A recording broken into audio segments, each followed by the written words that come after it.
Café and Networking Podcast promotes successful business experts. I'm Tom Reaoch, known as the King of Networking, connecting people throughout the world from my podcast studio in Brazil. Joining us today from Dallas, Texas is Irving Chung, founder and CEO of FranGuidance, the online resource for franchise guidance, exploration, and investment worldwide. So Irving, as a franchise owner, will I become a slave to my business? Tom, that's a great question. And a question from a lot of people when they go into business ownership. The reality is the difference between having a job and owning a business is that you own a business, right? When you have a job, basically your boss is there to tell you what you need to do, when you need to do it, and how you need to do it, right? And that's extremely stressful. Now, some people love that environment, some people don't. In a business, right. When you buy a business, in particular a franchise or any business, you own it, which means you are the boss, okay? Right. You can choose, do I want to be a slave to the business or don't I want to be a slave to the business, okay? Now, it's not simply a choice, it's a choice with an action. Mm-hmm. Now, there are many, many different franchises. There's over 4,500 different franchises. And that's just in the United States. Right. So globally, probably 10,000 franchises worldwide. Now, some are defined as owner-operator, mm-hmm. which means that the owner is required to be available to work that business. Mm-hmm. Now, no one's going to watch and make you punch a clock. It's your choice, right? How many hours you work in it. The other type of business is called semi-absentee ownership, which means that it can be designed as a manager-run business. Now, either option, you have the choice to build a team that can run the business for you. Right.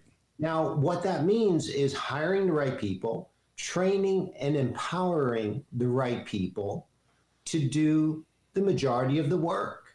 If you do that, you do not have to be a slave to your business. Now, with that said, right, there's a startup and a ramp-up period. It's like anything. You start a new job, your first 3 to 6 months is usually you discovering where's the bathroom, where's the coffee machine. You know what I'm saying? It's not brain surgery, but it's new to you, right? In a franchise, in a business, when you own it, the first 3 to 6 months, you're just figuring out, how do I do payroll, right? How do I advertise? Okay, that's elementary. That's going to take time. Okay. Now, at the same time, I agree with you. It's elementary, but for personally, say newbies to becoming business owners. That's right. Now, the beauty it's not of elementary, is right? They're going to give you an instruction sheet, right? Mm-hmm. So I always tell people, I said, buying a franchise is like painting by numbers. Mm-hmm. If they tell you to paint that box number 1 pink, don't paint it blue. Right. If they say paint box number 2 blue, don't paint it pink. I mean, now you follow the instructions because that's what you're buying is a roadmap to success. But you know what? At the end of the day, it's up to you to follow that roadmap. Now, you're an online resource. So right. Your clients, persons that come to you, they have the idea, well, I want to invest, I want to be a franchise owner, and then that's where your coaching comes in. That's the advice. That's right. Well, it starts even more elementary than that, Tom. It's okay to start with saying, you know what, I've heard about franchising. I don't know a lot about it. Let me find out what franchising really is. Mm-hmm.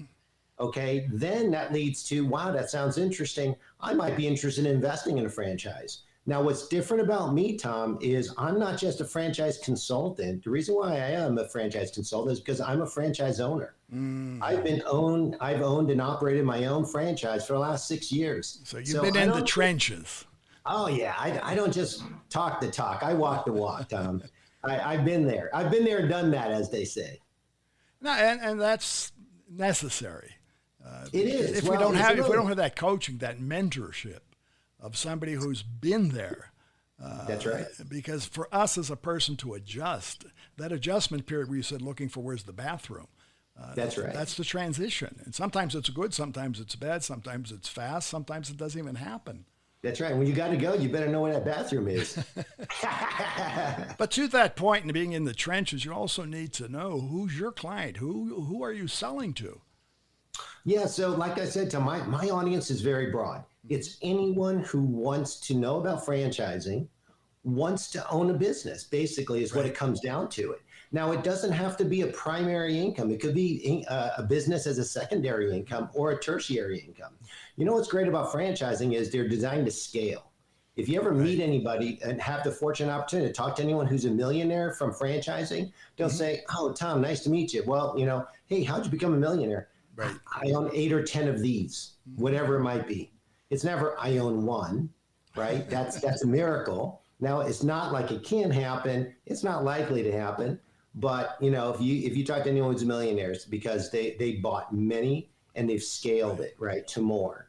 So but also your service, you offer that not only from the beginning for the startup, yes. You're there as it goes on. Well, yes and no, really. I mean, once someone signs up with a franchise, they really start to work with the internal franchise team at the franchisor. That's what you're buying. A lot of the franchisors I work with have teams of anywhere from 20 to 150 people, and their only job every day is to wake up to make their franchisee successful. So that's why, like when I say leverage the system, learn the system, utilize your tools, the ones who fail are the ones who choose not to reach out for help. Right. And so there are a couple of people franchising, let me ask another question. Franchising is not for everyone. Right. If you don't follow instructions, if you don't like following a routine or a game plan, don't own a franchise. If you can't wake up in the morning to get to work, for your job, you may not be good to own a franchise because you got to wake up in the morning and you got to be a self-motivated person. Well, you may have to work all night because the hours it depends on what you're doing and the audience that you're selling to. Yeah, well, at the end of the day, the buck stops with you when you own a business, right? So now, can you not be a slave to your business? Absolutely. I mean, I have a very successful franchise. I have a manager that runs it. My studio is open at 5:30 in the morning. I'm never there at 5. I'm sleeping at 5:30 in the morning. Now, I get up pretty early, but I'm not working it. And my studio closes at 8 o'clock at night. Am I there? I don't close. I'm at home having dinner with my family or enjoying family time. Well, to that point of a business owner, you may not be working, but you're managing. Oh, yeah. I know everything that's going on. Let's put it that way. Right? And if you don't, that's the road to failure. That is the road to failure. Well, Irving, I want to thank you. How can our audience find you? And again, we're talking about worldwide interest, and you are an online resource. How can our audience find you? Yeah, so my website is FranGuidance.com. That's FranGuidance.com. And you can reach me anywhere in the world. I have, calendar links. I have contact information. I have information. It's a great resource for information. If you want a consultation, my consultation is no cost. So really, there's no risk to learn more. Well, the only risk is you could succeed and learn something. That's right. To get a little smarter. That's the only risk. Well, Irving, I want to thank you again for being here. Tom, it was my pleasure. Thanks so much for having me. Okay. And for our audience, again, remember, it's more information about Irving Chung, and that's IRVING, the last name CHUNG. You find him on LinkedIn as well as FranGuidance.com. FranGuidance.com. Café and Networking is brought to us by Focus MI Market Intelligence, an agricultural market research specialist in Brazil. More information at their site, FOCUSMI.com. Talk to Tom, talk to the world. Thanks for listening. Until the next time here at Café and Networking Podcast.